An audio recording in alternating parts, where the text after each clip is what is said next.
My house was destroyed by a devastating fire when I was 65 years old.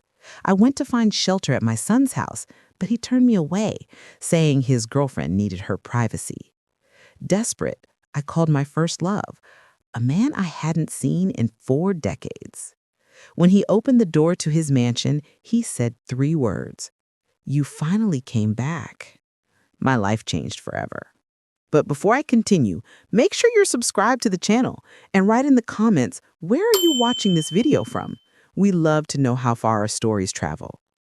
My name is Margaret, and at 65, I thought I had already experienced every kind of suffering life could offer. I was wrong.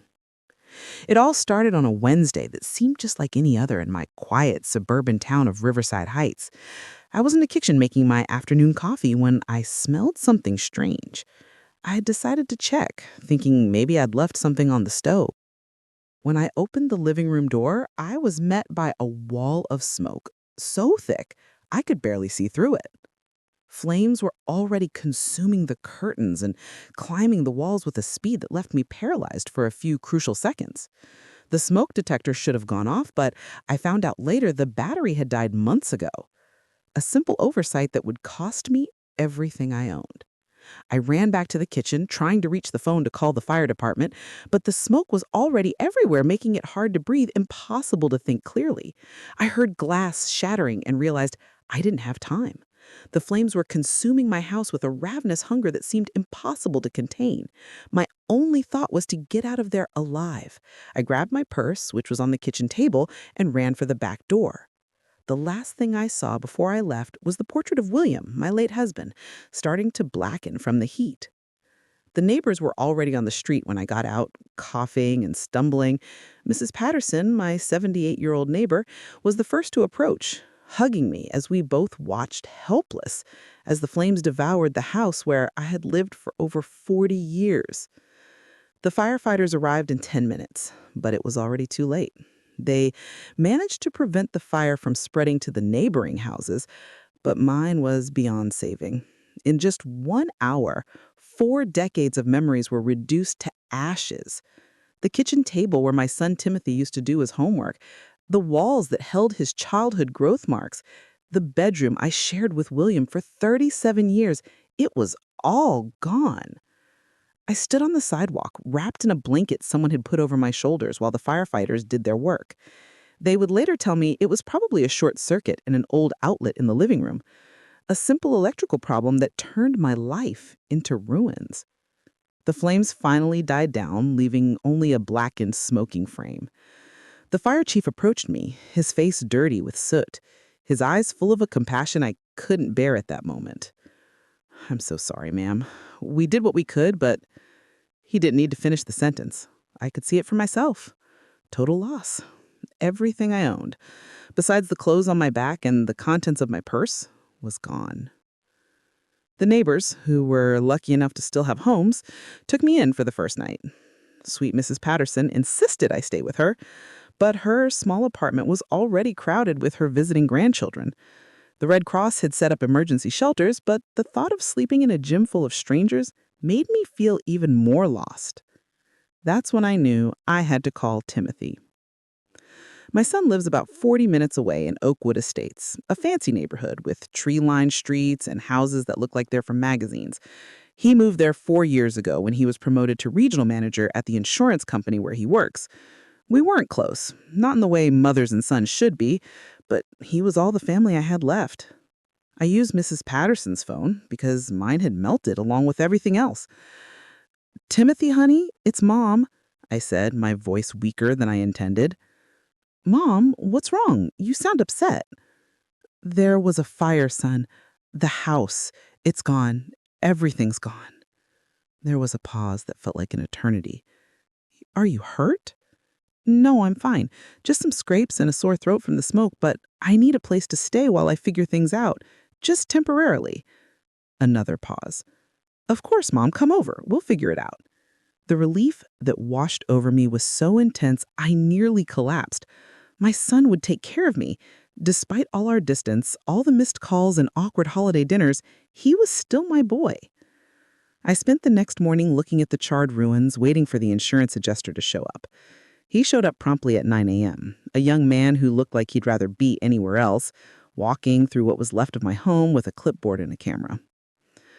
Total loss, he said pragmatically, as if those two words didn't represent my entire life. How much? I asked, though I was afraid to hear the answer. Well, you had a standard policy, about $120,000 on the structure, but with your deductible and depreciation, we're looking at maybe $50,000, maybe less. $50,000 to rebuild 42 years of life. It seemed impossible. Mrs. Patterson helped me buy some basic clothes and toiletries from the emergency money the Red Cross had given me. Everything I owned now fit into a small borrowed suitcase. That was it. That was all that was left of the life I had built. The drive to Timothy's house felt like a journey to a foreign country. Everything looked different when you have nowhere to go back to. The familiar places, the gas station where I always bought my lottery tickets, the diner where William and I used to have breakfast on Sundays, they all seemed to belong to someone else's life now. Timothy's neighborhood was immaculate as always.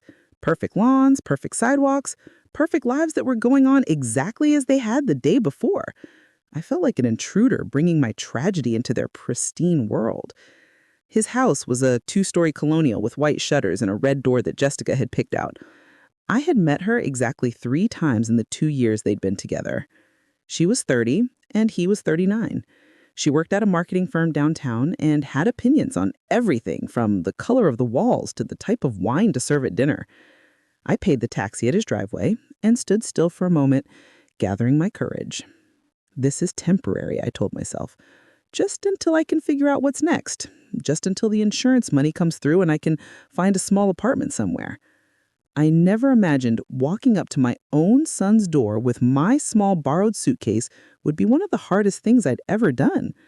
But as I raised my hand to knock, I felt a familiar sensation, the same sinking feeling I had when William died, as if the ground were disappearing beneath my feet.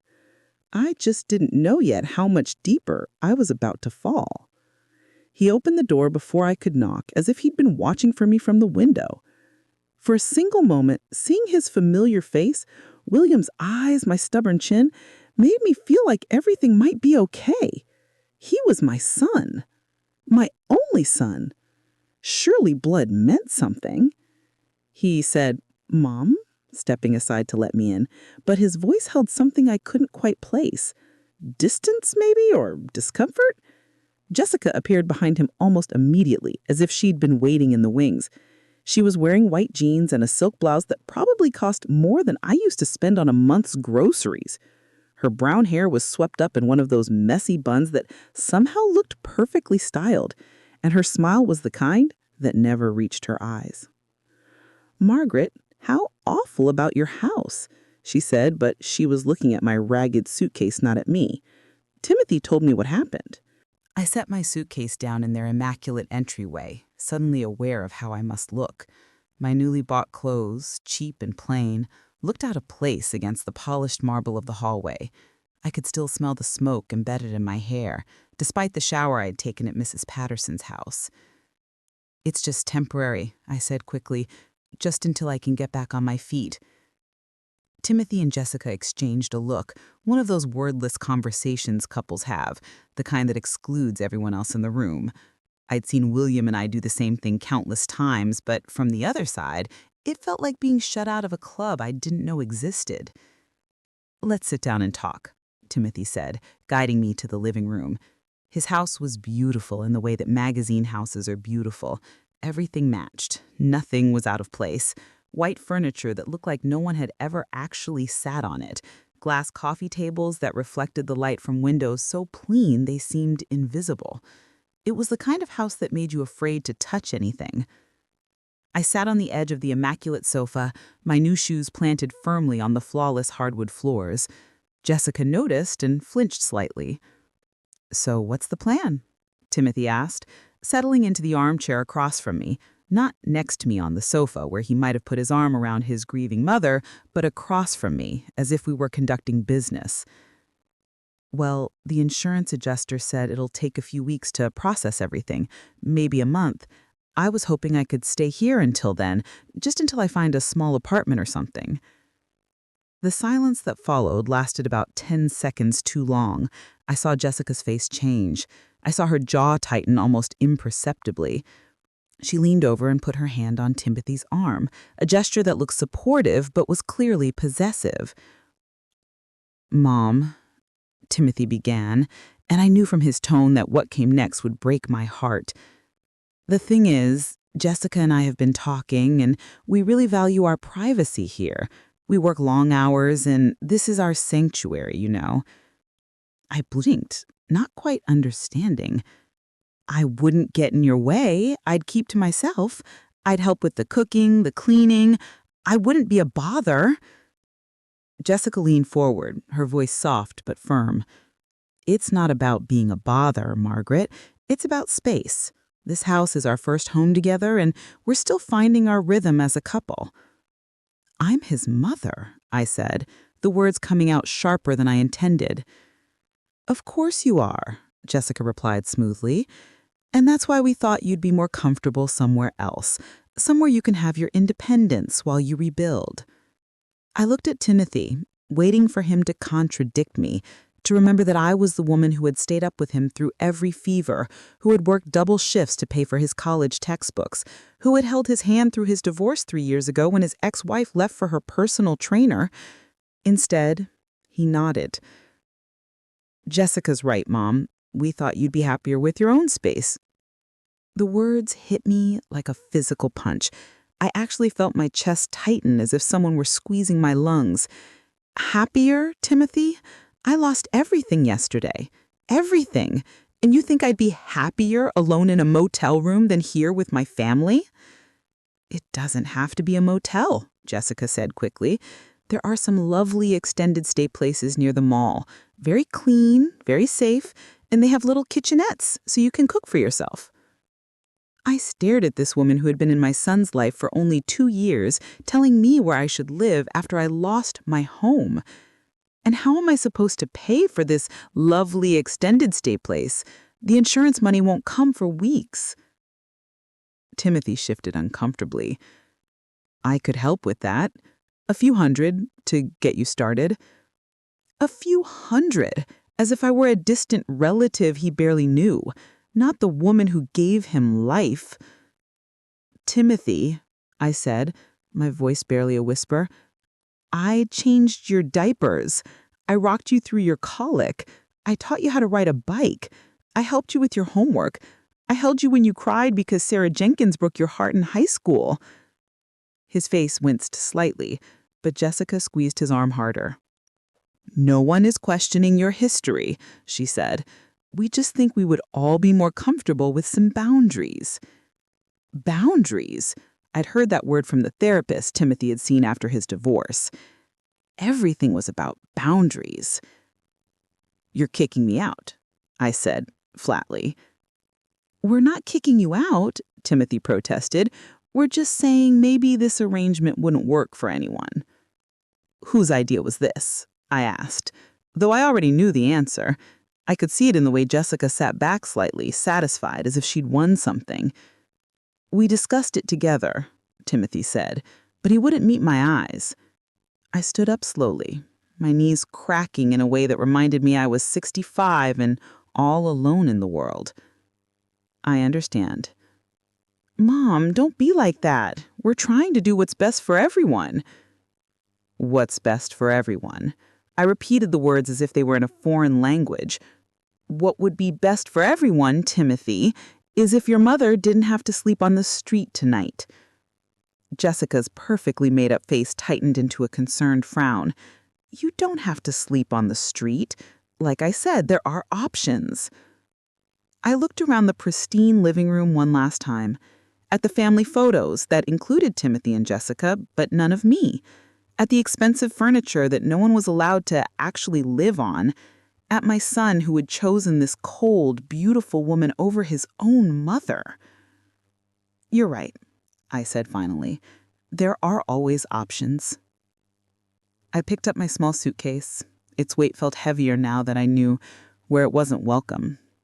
Timothy stood up, looking uncomfortable, but not uncomfortable enough to change his mind. "I'll call you in a few days, as soon as you get settled somewhere." "Don't bother," I said, surprised by how firm my voice sounded. "I wouldn't want to invade your sanctuary." Jessica had the decency to look slightly ashamed, but not enough to speak up, not enough to say, "Wait, this is wrong. She's your mother." I walked out of that perfect house with its perfect couple and their perfect boundaries and stood on the sidewalk for a long time before I could make myself walk away. Through the front window, I could see Timothy and Jessica talking, probably about how difficult I was being, how much drama I was bringing into their peaceful lives. The irony wasn't lost on me. I had spent years after William died telling myself I was strong, independent, that I didn't need anyone. Now, when I actually needed help, I found out that independence is a luxury you can only afford when you have options. I walked to a small motel around the corner and spent almost all my money left on a room for the night. Sitting on the hard bed, staring at the peeling walls, I tried to figure out where a 65-year-old woman with almost no money and only a suitcase of cheap clothes was supposed to go. That's when I remembered the business card I had carried in my wallet for almost 40 years, miraculously saved because it was with me at the time of the fire, yellowed with age and soft from being handled so much. A card I never thought I would actually use, from a man I loved when the world was young and anything seemed possible. James Mitchell, the man who promised to come back for me one day before life got in the way and one day never came. I spent 3 nights in that cheap motel before I found the courage to make the call. 3 nights waking up with a backache from the thin mattress and the taste of shame in my mouth. 3 nights listening to fights in the hallway and the constant hum of traffic through the poorly insulated window. 3 nights washing my few new clothes in the tiny bathroom sink and hanging them to dry on the room's only chair. The business card felt like tissue paper in my fingers, worn thin from 4 decades of being carried but never used. James Mitchell was written in faded blue ink. Underneath it, a phone number with an area code I didn't recognize. On the back, in my own youthful handwriting, "Never forget, M." I had written those words when I was 25, believing with the absolute certainty of youth that James Mitchell would be the great love of my life. He was 26, with dark hair that fell over his forehead and eyes the color of gold and amber. He was working for his father's construction company after college and dreamed of bigger things, of building something that mattered. We dated for 9 months, which at 25 felt like an eternity. He used to take me to Sunset Point in the hills just outside of town, where we would sit on the hood of his car and talk about our plans. "I'm going to start my own business," he'd tell me. "Something with construction or real estate development, something that will make me rich enough to give you everything you deserve." "I'll come back for you, Margaret," he promised the night before he left for a project in Chicago.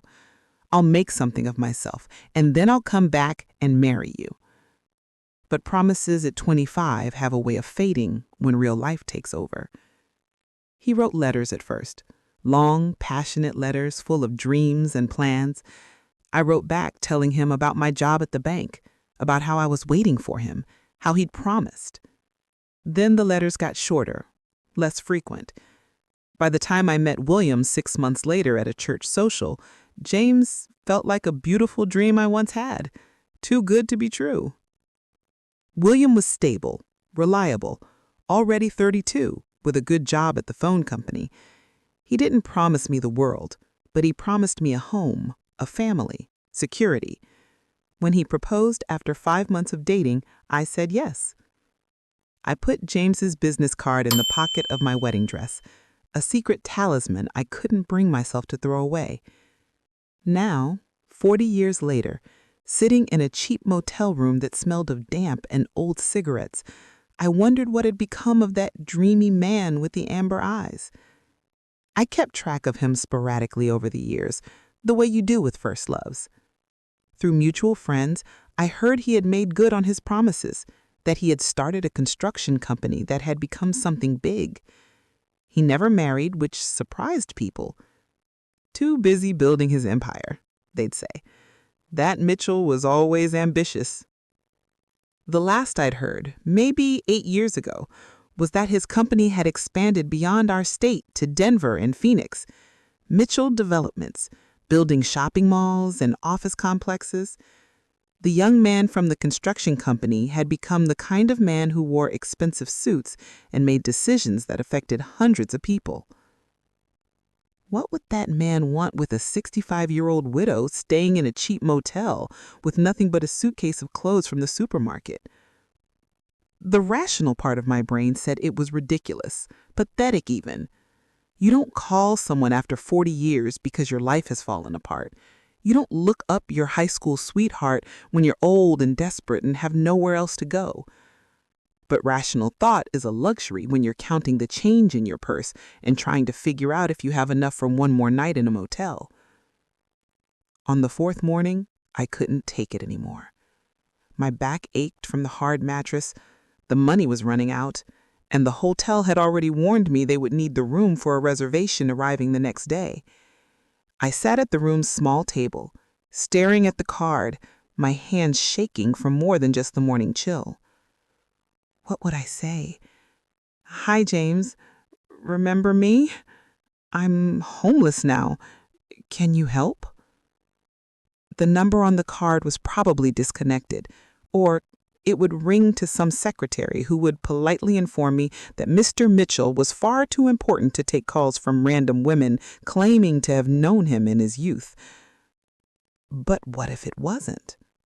What if he answered?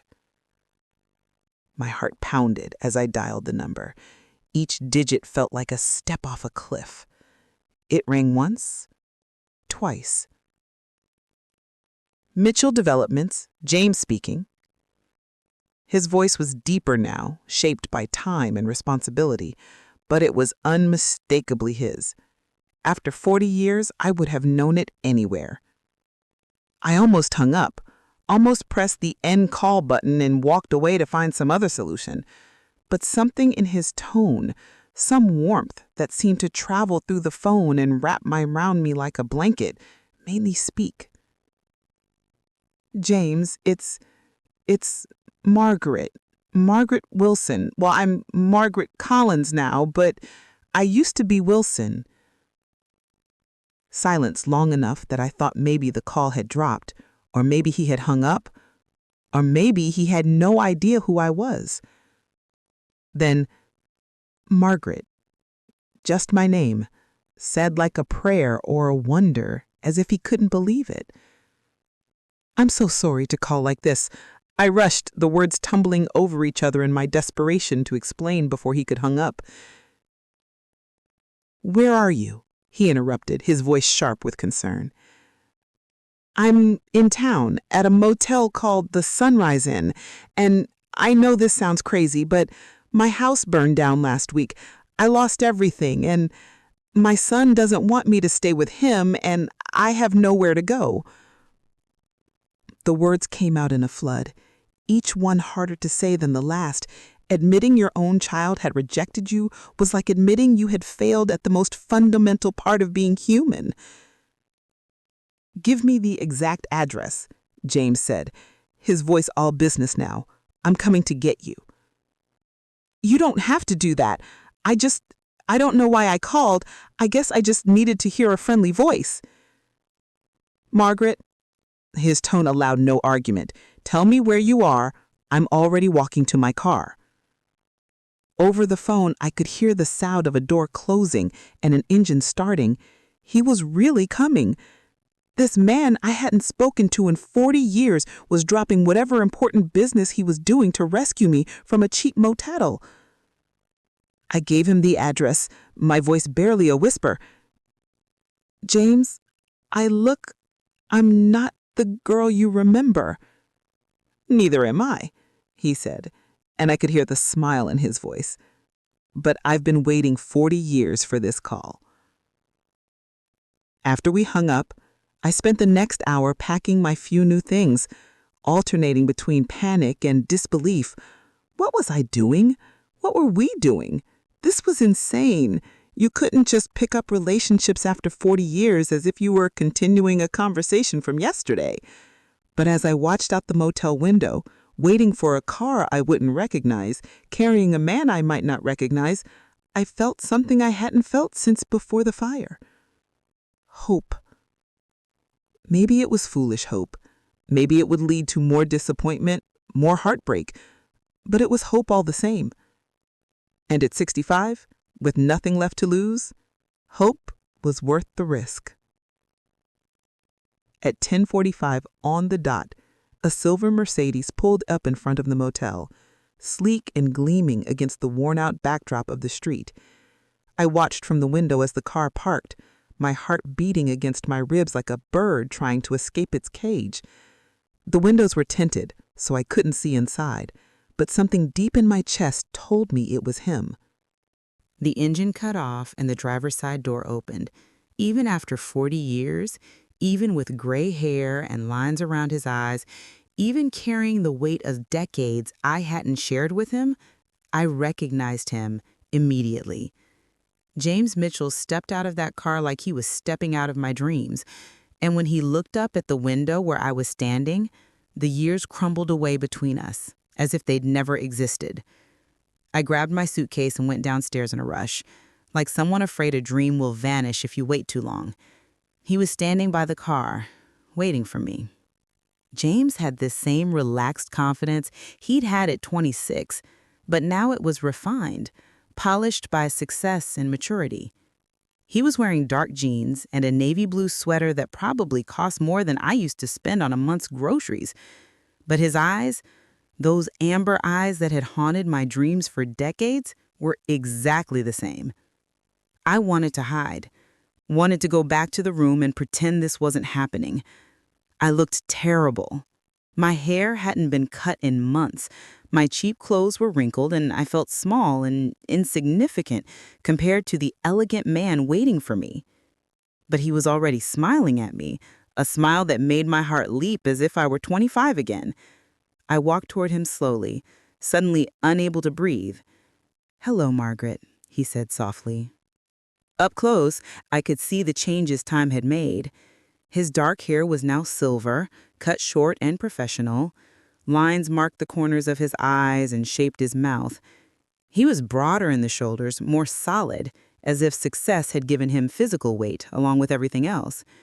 But when he smiled at me, I saw the young man who used to drive me to Sunset Point and tell me about his dreams.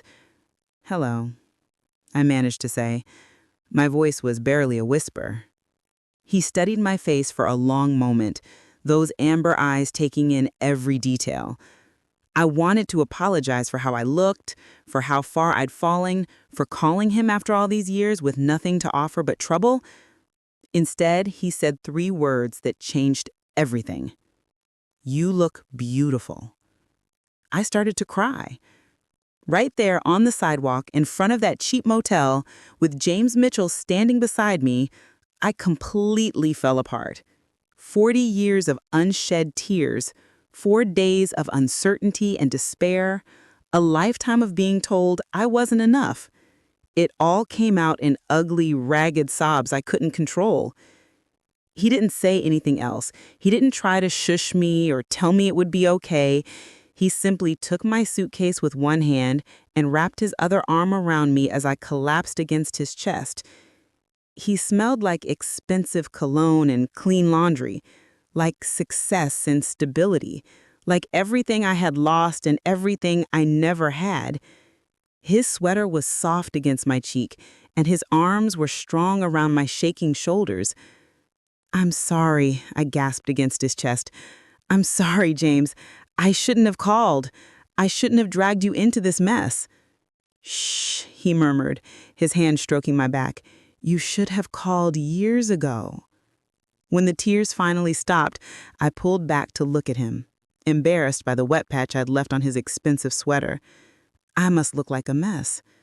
He reached out and wiped a tear from my cheek, his touch as soft as a whisper. "You look like someone who has been through hell and survived. That's not a mess, Margaret. That's strength. I laughed, but it came out shaky and bitter. Strength. I'm 65 years old. I'm staying in a dumpy motel because my own son won't have me. That's not strength. That's pathetic. His jaw tightened, and for a moment, I saw a flash of the anger he was trying to hide. Your son is a fool. I don't know him. I don't need to know him. I know you, or at least I knew you, and the Margaret Wilson I knew would never turn away someone in need, especially family. The way he said my maiden name like it was something precious he had saved all these years made my chest ache with longing for the woman I used to be. That was a long time ago. I'm not that girl anymore. Maybe not, he agreed, but I'd like to get to know the woman she became.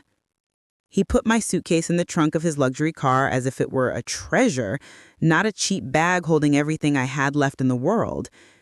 As he opened the passenger door for me, I was momentarily paralyzed by the unreality of the situation. The morning of the fire, I had a house, memories, a life built over decades. Now I was getting into the car of a man I hadn't seen in 40 years with no idea what was coming next. "Where are we going?" I asked as he started the engine. "Home," he said simply. The drive took almost an hour through increasingly wealthy neighborhoods until we reached an area I had never seen before. Rolling hills dotted with estates hidden behind stone walls and iron gates, trees that looked like they had been professionally placed, mailboxes that probably cost more than most people's cars. James turned into a long driveway marked only by a small brass plaque that read, Mitchell. The driveway curved through mature trees and manicured gardens before opening into a circular drive in front of a house that took my breath away. It wasn't showy or ostentatious. It was elegant in the way that real money is elegant. Understated, confident, built to last, stone and wood with tall windows that caught the afternoon light and a porch that invited you to sit and stay a while. "James," I whispered, staring at this monument to everything he had accomplished. This is incredible." He parked the car but didn't get out right away. Instead, he sat there looking at the house as if he were seeing it through my eyes. "It's too big," he said quietly. "Always has been. I built it thinking I'd fill it up one day, but..." He shrugged, a gesture so familiar that it made my heart ache. "You never married." The question slipped out before I could stop it. He turned to look at me, his expression unreadable. I came close a couple of times, but something was always missing. He hesitated for an instant, then said simply, "You." The word hung between us in the quiet car, loaded with 40 years of what-ifs and might-have-beens. I wanted to ask what he meant. I wanted to understand how I could have been missing from a life I was never a part of. But before I could find the words, he was already getting out of the car, coming around to open my door. The house was even more stunning inside. Hardwood floors that glowed like honey, high ceilings, furniture that looked like it belonged in architectural magazines, but it didn't feel cold or museum-like. There were books everywhere, comfortable reading chairs set in your windows, pictures scattered on side tables. It felt like a home where someone actually lived, not just a showcase for success. "Are you hungry?" James asked, leading me to a kitchen that was larger than my entire old living room. I realized I was starving. The motel breakfast had been just a stale roll and weak coffee, and my stomach was cramping from emptiness and nerves. "I don't want to be any trouble," I started, but he cut me off with a look. "Margaret, stop. You're not trouble. You're..." He paused, searching for the words. "You're the answer to a question I've been asking for 40 years. While he cooked, and he really could cook, moving around that huge kitchen with the ease of someone who had learned to take care of himself, I studied the photographs scattered around the room. James at groundbreaking ceremonies, cutting ribbons, shaking hands with important people. James with various women at charity galas and business dinners, always smiling, but never looking completely happy. "Tell me about your life," he said, placing a plate of perfectly roasted chicken and vegetables in front of me. Tell me about William, about your son, about everything I missed. So, I did. Over a lunch that tasted like heaven after days of horrible motel food, I told him about my marriage to William. William, steady and comfortable, who gave me security and companionship, if not passion. About Timothy, the baby I had wanted so desperately and loved so fiercely, who grew up to be a stranger, who valued his girlfriend's comfort over his mother's needs. I told him about the years of being a good wife, a good mother, a good widow, about the fire that had taken everything I owned, and the son who had taken everything I had left. James listened without interrupting, his amber eyes never leaving my face. When I finished, he was quiet for a long moment. "I'm sorry," he said finally. "I'm sorry about William and your house and your son, but I'm not sorry you called me." Why? The question came out smaller than I intended. He reached across the table and took my hand in his, still strong, still gentle, still able to make my heart race after all these years. "Because I never stopped loving you," he said quietly. "Because every deal I made, every success I had, every dollar I earned, it was all so I could be worthy of you when you came back to me." James. I know this sounds crazy. I know 40 years is a long time and we're different people now. But when I heard your voice on that phone today, it was like the missing piece of my life finally clicked into place. I looked down at our joined hands, his tanned and well cared for, mine worn from work and showing every day of my 65 years. "I'm not the girl you remember." "No," he agreed. "You're better. You're real. You've lived and loved and lost and survived. That 25-year-old girl was pretty, but she was just potential. You're the woman that potential grew into." The words settled around my heart like a warm blanket, healing wounds I didn't even know I still carried. For the first time in longer than I could remember, I felt seen, not as someone's mother or someone's wife or someone's burden, but as myself. "What happens now?" I asked. James smiled, that same devastating smile that made me fall for him when the world was young. "Now we find out what the rest of our lives look like together, if you'll have me." As I sat in his beautiful kitchen filled with good food and possibility, I realized that sometimes the fire that destroys your old life is just making room for the life you were always meant to have. Living with James was like discovering a version of myself I'd forgotten existed.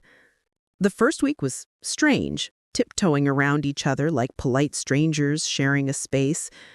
He gave me the entire guest suite of his home, a bedroom larger than my old living room, a private bathroom with a tub that would fit 2 people, and a small sitting room overlooking his gardens. I felt like I was staying in a luxury hotel, afraid to touch anything or leave too much evidence of my presence. But James was patient, the way successful men learn to be. And gradually I started to relax. He had a housekeeper, Linda, who came 3 days a week, but on the other days, I found myself cooking for him. It started small, making coffee in the mornings, preparing simple lunches, but James appreciated everything with the enthusiasm of someone who had been eating takeout meals and restaurant food for decades. "This is incredible," he said one night, savoring the stew I'd made using my grandmother's recipe. "I haven't had a home-cooked meal like this in years." "It's nothing fancy," I protested, but inside, I was glowing. When was the last time anyone had appreciated my cooking? Timothy used to complain that I made the same 5 dishes over and over. Jessica once suggested I try more contemporary flavors for family dinners. James shook his head. It's perfect. You're perfect. That word perfect should have made me uncomfortable. I was 65, with gray roots showing and laugh lines that had turned into permanent furrows. My hands were spotted with age, my body soft in places that used to be firm. I was anything but perfect. But when James looked at me, I saw myself reflected in his eyes as someone beautiful, someone worthy of love and attention and gentle care. We fell into routines that felt as natural as breathing. We had breakfast together on the back porch, where James would read business reports and I would watch the birds at his elaborate feeders. We took afternoon walks around the property, where he showed me the gardens he had planted himself and the greenhouse where he grew orchids as a hobby. The evenings were for talking. We had 40 years to catch up on, and we did it slowly, carefully, like archaeologists examining precious artifacts. I told him about how hard it had been to lose William, about the emptiness of the house in the months that followed, about how I had to force myself to get out of bed each morning, about the loneliness of widowhood, the way people treat you like half a person once your husband is gone. He told me about his business, how it had grown from a small construction firm to a development empire with projects in 3 states, about the women he dated over the years. Smart, accomplished women who looked perfect on his arm at charity galas, but who never made him feel whole. There was one woman, he said one night as we sat near his fireplace, the rain tapping against the windows. Ellen. She was an architect, brilliant, beautiful. Everyone said we were perfect for each other. I felt a pang of jealousy that surprised me with its intensity. What happened? I proposed, he said quietly. On Christmas Eve, 5 years ago. Big production. Restaurant overlooking the city, expensive ring, everything she'd said she wanted. And she said yes. We planned the wedding for the following summer. But as the date got closer, I just kept having this feeling that something was wrong. Not with her. She was everything anyone could want in a wife. But with me. He paused, staring into the fire. The night before the wedding, I called it off. James. No. What did you tell her? The truth. He looked at me then, his amber eyes serious. That I was still in love with a woman I had known 40 years ago, and it wouldn't be fair to marry her, while my heart belonged to someone else. The words hit me like a physical blow. You called off your wedding for me, for the memory of me, for the possibility that one day, somehow, I might need you and you would be here waiting. I looked at him, at this successful, handsome man who could have had anyone, and I tried to process what he was telling me. This is insane, I said. Is it? He leaned forward, taking my hands in his, still strong, still gentle, still able to make my heart race after all these years. Because is it any more insane than you keeping my business card in your wallet for 40 years? He had a point. Of course, we were both insane. We were both living with the ghosts of what might have been, But somehow, against all odds, our particular brand of insanity had brought us back together. 3 weeks after I arrived, Timothy called. I was in James's kitchen making dinner and humming to myself. Actually humming. Something I hadn't done in years. When my phone rang, Timothy's name on the screen made my stomach clench with familiar anxiety. "Hello, dear," I said, trying to keep my voice neutral. "Mom?" His tone was strange, carefully controlled.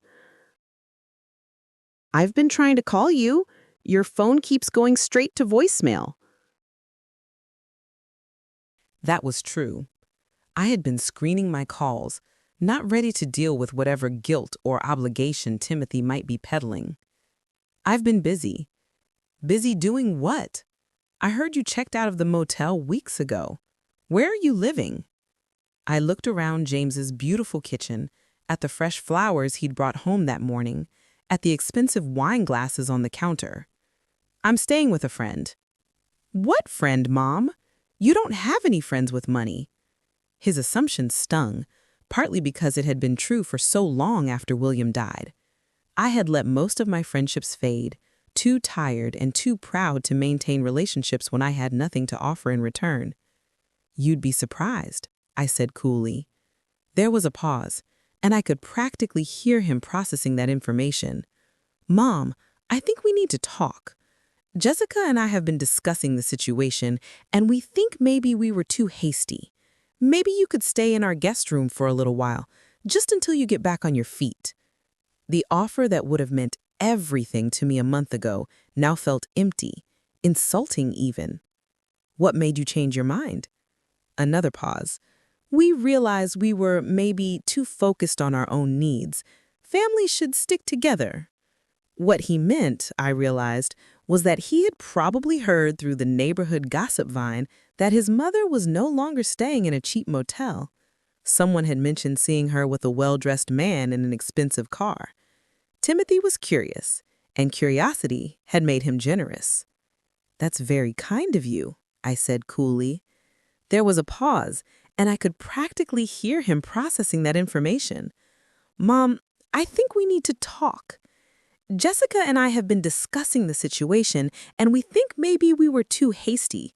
Maybe you could stay in our guest room for a little while, just until you get back on your feet." The offer that would have meant everything to me a month ago now felt empty, insulting even. "What made you change your mind?" Another pause. "We realized we were maybe too focused on our own needs. Families should stick together." What he meant, I realized, was that he had probably heard through the neighborhood gossip vine that his mother was no longer staying in a cheap motel. Someone had mentioned seeing her with a well-dressed man in an expensive car. Timothy was curious, and curiosity had made him generous. "That's very kind of you," I said, "but I'm perfectly happy where I am." "Mom, you can't just move in with some stranger. It's not safe. What do you know about this person?" "I know he has never made me feel like a burden," I said calmly. "I know he values my company and appreciates my cooking and tells me I'm beautiful every single day." The wedding was nothing like my first. When I married William 40 years ago, it was all about what others expected. White dress, church ceremony, reception at the community center with a DJ and a cash bar. We invited everyone we knew and several people we didn't particularly like because that's what you did. We were performing the ritual for the community, not for ourselves. This time, James and I did exactly what we wanted. The ceremony took place in his backyard on a cool November morning, 5 months after that phone call in the motel. The minister was an old friend of James's, and the only witnesses were Linda the housekeeper and Michael, James's business partner and best friend of 25 years. I wore a simple blue dress that James said matched my eyes, and he wore a gray suit that made him look distinguished and handsome. No fuss, no pageantry, no stress of impressing anyone. Just two people who had found each other again after 40 decades, promising to spend whatever time they had left together. Timothy came to the wedding. I had debated whether to even invite him, but James convinced me to try one more time. "He's your son," he said simply. "You'll regret it if you don't give him a chance to make it right." So I called him 2 weeks before the ceremony. "James and I are getting married," I said to Timothy. "November 15th at 2 p.m. You are welcome to come, but Jessica is not invited." He showed up alone, looking awkward in a suit that probably cost more than my monthly grocery budget. He shook James's hand politely, made appropriate small talk, and even managed to smile when the minister pronounced us husband and wife. But I could see the calculation in his eyes, the way he was taking inventory of James's house, his car, the obvious markers of wealth. This morning, I woke up in James's arms, my husband's arms, in the bedroom that has become ours, in the house that has become our home. The sunlight streamed through the windows overlooking the gardens we tend together, and I could smell the coffee that James makes every morning before I wake up. At 66, I am happier than I have ever been, not because of James's money or his beautiful house or his success, but because someone sees me, truly sees me, and chooses to love what he sees. The fire took my old life, consumed it, and turned it to ash. But sometimes, I think, as I watch James read his morning paper across the breakfast table, destruction is just another word for renewal. Sometimes you have to lose everything you thought you wanted to find everything you truly needed. And sometimes, if you're very, very lucky, first love gets a second chance to become forever love. The business card I kept for 40 years is framed now, sitting on James's desk in his office, a reminder that some promises are worth keeping, even when it takes 40 decades to fulfill them. If you like this story, don't forget to subscribe to the channel and turn on notifications so you don't miss any of our videos. Thank you for watching.